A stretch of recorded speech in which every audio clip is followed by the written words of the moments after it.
Hi, I'm David Shipley, Deputy Editorial Page Editor and Op-Ed Page Editor at the New York Times, and I'm joined by my colleague, Kristof, the columnist, to talk about foreign affairs and the next presidency. Nick, welcome.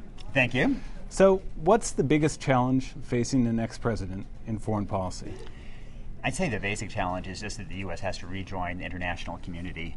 For 8 years, we've been pretty much splintered from the rest of the world in all kinds of decision making, and I think what the rest of the world desperately wants from us is a sense of renewing that kind of historic partnership and begin cooperating on all kinds of issues. Now, Joe Biden in the campaign said, probably to the chagrin of the Obama campaign, that the next president is going to face a major test in the next few weeks. What do you think that test is going to be? Well, of course, Biden got embezzled after saying that. But what's going to be the foreign policy surprise for the next president?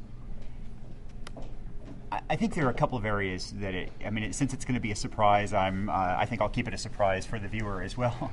But I think there are a few areas that are real crises that are going to demand attention. One is that Afghanistan is on a down trajectory, and Pakistan is incredibly alarming area right now. And the risk, it'd be bad enough if Afghanistan completely falls apart. Pakistan, because of its nuclear weapons, would be that much more of a disaster.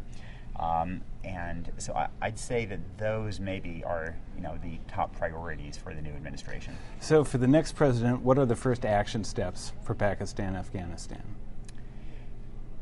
But one is going to be, to what extent do we try to address this with more troops? Do we send in more troops to Afghanistan? Another is, to what extent do we encourage negotiations with the Taliban to try to have a negotiated outcome? And a third is what we do in Pakistan in these border areas where you have the Taliban, and to what extent do we try to address this by bombing folks we don't like or using drones to attack them, versus much more slower, patient kind of nation-building activities. Your column tends to go, or as a columnist, you tend to go a lot of places a lot of other people don't go. So maybe we can talk through some of the other hot spots that you visited recently to talk about what the president is going to face. Why don't we start with Congo? What should the next president do? There is a real opportunity. The Congo has been the most lethal conflict since World War II. More than 5 million people have died, and it hasn't gotten any attention. And there is some sense that just the fact of paying attention and bolstering UN peacekeepers, for example, and putting more pressure on Rwanda, which is providing arms to the rebels in Congo, just that much would tend to bring about a vast improvement in Congo. And the same with Darfur. It's been lingering now for 5 years, and there's a sense that there's no silver bullet, but that there is silver buckshot. There are a lot of steps that can make improvement, and the starting one is just paying more attention. That's true of, I think, Darfur and Congo. And let's just do the lightning round on a couple other places. Iran, maybe negotiations aren't going to solve things, but we have to try, and we don't have credibility to try any other option unless we try direct negotiations. And it seems to me that there is at least some hope that a grand bargain might resolve the nuclear crisis there. Russia?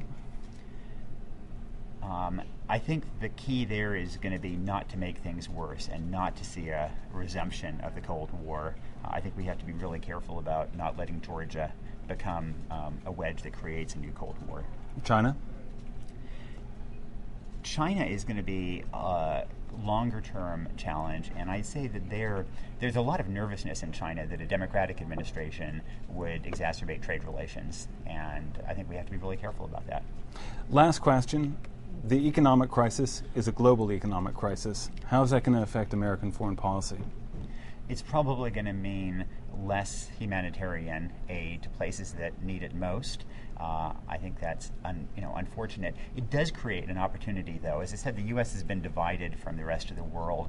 There has to be cooperation in dealing with the banking crisis and the economy. Now we have an opportunity to work with other countries on a common challenge, and I hope that we'll take that. Nick Kristof is a columnist for the New York Times. I'm David Shipley, Deputy Editorial Page Editor and Op-Ed Page Editor. Thanks for listening.